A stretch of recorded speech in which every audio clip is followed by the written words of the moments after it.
আজকে আমরা ইংরেজি গ্রামারের এমন একটা গুরুত্বপূর্ণ বিষয় নিয়ে আলোচনা করব, যেখানে আমাদের প্রায় প্রতিটি প্রতিযোগিতামূলক পরীক্ষায় কিন্তু 1 মার্কের একটা করে প্রশ্ন এসে থাকে। তো সেই টপিকসটার নাম হচ্ছে কি প্রেজেন্ট সাবজেক্টিভ। এটা আমাদের অনেকের কাছেই অপরিচিত মনে হলেও কিন্তু এই টপিকস থেকে প্রতিটা প্রতিযোগিতামূলক পরীক্ষাতেই 1 মার্কের একটা প্রশ্ন এসে থাকে। তো আজকের এই লেকচারটি দেখার পর মূলত এখান থেকে কোন ধরনের প্রশ্নগুলো এসে থাকে বা বিগত সালের যে পরীক্ষায় প্রশ্নগুলো এসেছিল কিন্তু আপনি সমাধান করতে পারেন নাই, আশা করি সেটাও এখন বুঝতে পারবেন। তো এখানে হচ্ছে যে আমাদের অ্যাডমিশন পরীক্ষা হোক, বিসিএস হোক বা ব্যাংকের বিভিন্ন যে পরীক্ষাগুলো হয় অথবা বিভিন্ন মন্ত্রণালয় অধিদপ্তরের যে পরীক্ষাগুলো হয়ে থাকে, প্রতিটা পরীক্ষাতেই কিন্তু এখান থেকে 1 মার্কের একটা প্রশ্ন এসে থাকে। টপিকসটা ছোট কিন্তু এটা খুবই গুরুত্বপূর্ণ। তো আশা করি আজকের পর থেকেই আমাদের প্রেজেন্ট সাবজেক্টিভ থেকে যত প্রশ্ন আসবে প্রতিটা প্রশ্ন আমরা কি করব, 30 সেকেন্ডের বেশি সময় লাগবে না, শুধুমাত্র বাক্যটা পড়তে যতটুকু সময়। তো হচ্ছে যে কথা না বাড়িয়ে আমরা মূল আলোচনাটা শুরু করি। এখানে যদি আমি প্রেজেন্ট সাবজেক্টিভ করতে চাই তাহলে আমাদের কি করতে হবে, প্রথমে প্রেজেন্ট সাবজেক্টিভ জিনিসটা কি এইটা সম্পর্কে একটু ধারণা রাখতে হবে। এই যে প্রেজেন্ট সাবজেক্টিভ এর অর্থ হচ্ছে আমাদের কোনো কিছু চাওয়া, হ্যাঁ, আচ্ছা, চাওয়া অথবা ইচ্ছা প্রকাশ করা। আচ্ছা, চাওয়া বা ইচ্ছা প্রকাশ, এটাই হচ্ছে আমাদের কি, এটাই হলো যে প্রেজেন্ট সাবজেক্টিভ। এখন আমাদের এই টপিক্সটা পারতে গেলে আমাদের কয়েকটা শব্দ মনে রাখতে হবে। সেটা হচ্ছে যে অ্যাডভাইস, আস্ক, তারপরে command, demand, insist, prefer, request, suggest, important, requires, propose. এই শব্দগুলো আমাদেরকে কি করতে হবে, মুখস্থ করে ফেলতে হবে। এখন যে বিষয়টা সবচেয়ে বেশি গুরুত্বপূর্ণ সেটা হচ্ছে যে এখানে যতগুলো শব্দ আছে এই শব্দগুলোর কোনো নাউন ফর্ম অথবা কোনো অ্যাডজেক্টিভ ফর্ম অথবা কোনো ভার্ব ফর্ম যদি আমাদের পরীক্ষায় এসে থাকে এবং ঠিক ওদের পরে যদি একটা কি থাকে, দ্যাট থাকে, দ্যাট থাকলে আমাদের কি হবে, ভার্বের সব সময় প্রেজেন্ট ফর্ম নিতে হবে। তাহলে 4টা অপশনে আমাদের যে অপশনটা প্রেজেন্ট ইনডিফিনাইট দেওয়া থাকবে সেটাই নিতে হবে এবং ওই প্রেজেন্ট ইনডিফিনাইটটা এমন হতে হবে যেন সেটার সাথে কোনো এস বা ইএস যুক্ত না হয়। আমাদের এই যে দ্যাটের পরে এখানে সাধারণত নিয়ম অনুযায়ী একটা সাবজেক্ট বসে, ঠিক আছে। এই সাবজেক্ট আমাদের সিঙ্গুলার নাম্বার হোক, প্লুরাল নাম্বার হোক, যে নাম্বারই হোক না কেন আমাদের এখানে ভার্বের সাথে এস বা ইএস কোনোভাবেই যুক্ত করা যাবে না। আমরা এটা কিন্তু ওই যে প্রশ্নগুলো দেখলে মোটামুটি বুঝতে পারবো। তাহলে আমি মূল কথাটা আরেকবার বলি। এখানে যে ওয়ার্ডগুলো আছে এই ওয়ার্ডগুলোর নাউন ফর্ম, অ্যাডজেক্টিভ ফর্ম অথবা ভার্ব ফর্ম যদি কোনোভাবে আমরা একটা বাক্যের মধ্যে পেয়ে যাই এবং ওইটার পরে যদি একটা কি পাই, দ্যাট পাই, দ্যাটের পরে আমাদের কি থাকবে, একটা সাবজেক্টের উপর একটা গ্যাপ থাকবে, গ্যাপের ওখানে কিন্তু আমাদেরকে ভার্বটা নিতে হবে। এখন যে ভার্বটা আমরা নেব সেই ভার্বটা কী হবে, অবশ্যই প্রেজেন্ট ইনডিফিনাইট হইতে হবে এবং ওই ভার্বের সাথে কোনোভাবেই এস বা ইএস যুক্ত করা যাবে না। সাবজেক্টটা যতই থার্ড পারসন সিঙ্গুলার নাম্বার হোক, প্লুরাল নাম্বার হোক, যে নাম্বারই হোক, কখনোই এস বা ইএস যুক্ত করা যাবে না। এইটাই মূলত হচ্ছে নিয়ম। একটা নিয়ম দিয়েই আমরা শত শত সমস্যা কিন্তু সমাধান করতে পারবো। তো এই যে বিগত সালে যে পরীক্ষায় প্রশ্নগুলো এসেছে আমরা যদি এরকম কয়েকটা প্রশ্ন সমাধান করি তাহলে এই টপিক্সটা আমাদের কি হবে, আরও কিন্তু ক্লিয়ার হয়ে যাবে। তাহলে এখানে প্রথম যে প্রশ্নটা কি আছে, a teacher always prefers that her every single student dash. এখানে কি বলছে যে হচ্ছে যে একজন টিচার সবসময় চায় যে তার প্রতিটা স্টুডেন্ট যেন কি বলে, সবসময় সত্যি কথা বলে, তাই না। এই যে এখানে একটা চাওয়া বা এই যে ইচ্ছা প্রকাশ করা, এটাই হচ্ছে যে আমাদের প্রেজেন্ট সাবজেক্টিভ। এখন আমি কি করে বুঝবো যে এটা আমাদের প্রেজেন্ট সাবজেক্টিভের টপিকস থেকেই পরীক্ষায় এই প্রশ্নটা এসেছে। এই যে আমাদের এখানে কি আছে, প্রিফার্স কথাটা আছে, প্রিফার্সের পরে কি আছে, এই যে দ্যাট আছে। তাহলে এই যে আমাদের এখানে যে শব্দগুলো আছে, যেমন এই যে এখানে প্রিফার আছে, তাই না। কি বলছিলাম, প্রিফারের পরে যদি একটা দ্যাট থাকে, দ্যাটের পরে একটা সাবজেক্ট থাকবে, তারপরে ভার্বের প্রেজেন্ট ফর্ম বসবে। এখন এই যে প্রিফার্স আছে, তারপরে দ্যাট আছে, দ্যাটের পরে এই যে এখানে যে অংশটা আছে এটাকে আমরা কি করব, সাবজেক্ট হিসেবে ধরবো, হ্যাঁ। এখন এরপরে এই যে আমাদের কি আছে, গ্যাপ আছে। তো আমাদের কথা হচ্ছে কি, প্রথম কথা ছিল যে দ্যাটের পরে আমাদের যে সাবজেক্টই থাক না কেন, সিঙ্গুলার প্লুরাল যে সাবজেক্টই থাক না কেন, আমরা ভার্ব নেব সবসময় কি, প্রেজেন্ট ইনডিফিনাইট।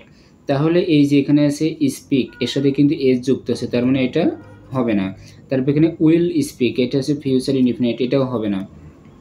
ডি নাম্বার আছে কি শ্যাল স্পিক, এটাও আছে ফিউচার ইনডিফিনাইটে, এটাও হবে না। কিন্তু এখানে এই যে সি নাম্বার আছে স্পিক দি ট্রুথ, তার মানে এই স্পিকের সাথে কোনো এস বাই এস কিছু যুক্ত নেই, তার মানে এটাই হবে অ্যান্সার।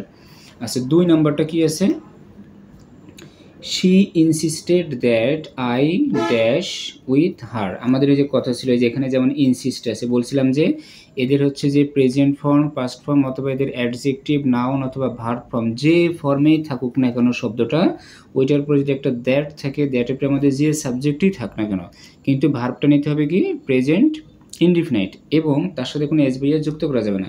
এই যে এখানে কি আছে ইনসিস্টেড আছে, তারপরে কি আছে দ্যাট আছে, তারপর আছে সাবজেক্ট। তাহলে সাবজেক্টের পরে কি বসবে, যেহেতু এখানে আই আছে নাকি হি আছে নাকি শি আছে নাকি ইট আছে, এইগুলো দেখার কোনো দরকার নেই, সোজা কথা।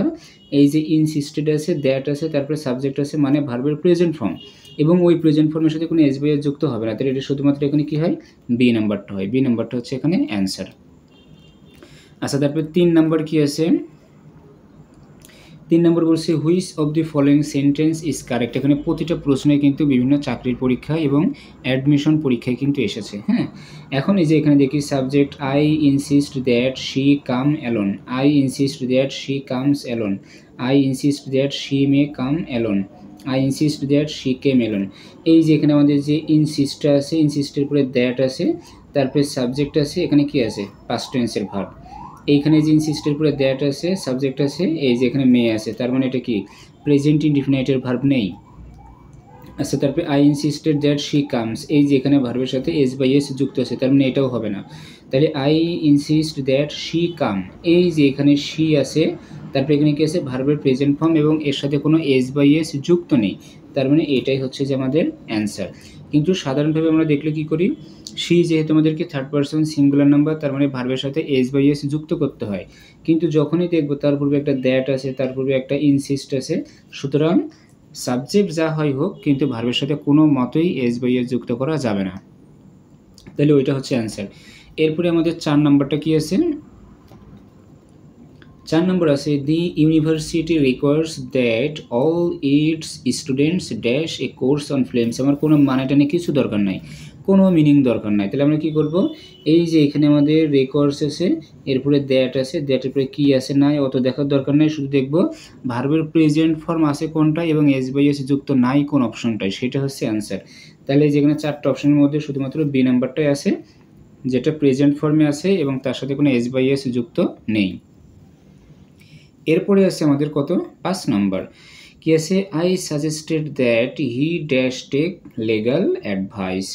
এই যে এখানে আমাদের কি আছে সাজেস্টেড আছে, তারপরে দ্যাট আছে, তারপরে সাবজেক্ট আছে, এরপরে আমাদের কি হওয়ার কথা ভার্বের প্রেজেন্ট ফর্ম, তাহলে এইখানে আমাদের ভার্বের প্রেজেন্ট ফর্ম অপশন আছে কোনটা, সেইটাই কিন্তু আমরা বসাবো। আচ্ছা এইটা হচ্ছে যে আমি রাখলাম অপশন হিসেবে, এটা আপনারা মানে কমেন্ট সেকশনে এটার অ্যান্সারটা দেওয়ার চেষ্টা করবেন। আচ্ছা 6 নম্বর যেটা, we urge that the naughty boy dash now. এই যে এখানে আমাদেরকে আছে আর্গ আছে, তারপরে দ্যাট আছে, তারপরে একটা সাবজেক্ট আছে, আমাদের কথা ছিল কি আর্গ এরপরে যদি দ্যাট থাকে তাহলে এখানে আমাদের সাবজেক্ট যে ফর্মেই থাকুক না কেন আমাদের ভার্বের বসবে কি প্রেজেন্ট ফর্ম, এবং ওই প্রেজেন্ট ফর্মের সাথে কোনো এস বাই এস যুক্ত হবে না, তাহলে এটার সাথে এস বাই এস যুক্ত আছে, এটার কন্টিনিউয়াস ফর্ম আছে, তারপর এখানে ইজ টু লিভ, তার মানে এটা তো আরও হবে না, তার মানে বাকি আছে কোনটা এ, এর সাথে কোনো এস বাই এস যুক্ত নেই কিন্তু ভার্বের প্রেজেন্ট ফর্ম আছে, তার মানে এইটাই হচ্ছে আমাদের অ্যান্সার।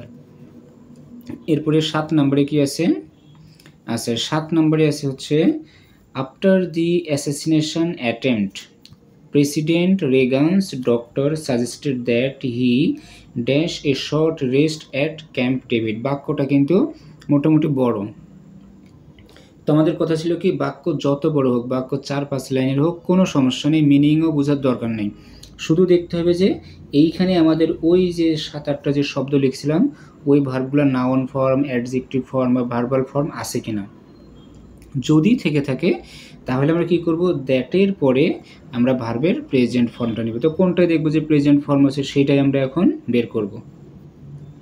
এখানে আছে উইল টেক, এটা ফিউচার ইনডিফিনাইট আছে, তারপরে কি আছে উড টেক আছে, তারপরে একটা আছে কি টুক, এটা পাস্ট টেন্স আছে, তার মানে প্রেজেন্ট ফর্মে আছে কোনটা শুধুমাত্র টেক আছে এবং এই টেকের সাথে কোনো এস বাই এস যুক্ত নেই, তার মানে এটাই হচ্ছে আমাদের অ্যান্সার। তো এইভাবেই আমরা কিন্তু পরবর্তীতে প্রতিটা টপিকস সেটা হচ্ছে যে প্রাইমারি থেকে শুরু করে একদম মানে ব্যাংক, বিসিএস এবং অ্যাডমিশন পরীক্ষায় যে পরীক্ষার প্রশ্নগুলো সাধারণত এসে থাকে ইংলিশ বেস করে, আমরা প্রতিটা আইটেম ধরে ধরে বোঝানোর চেষ্টা করব।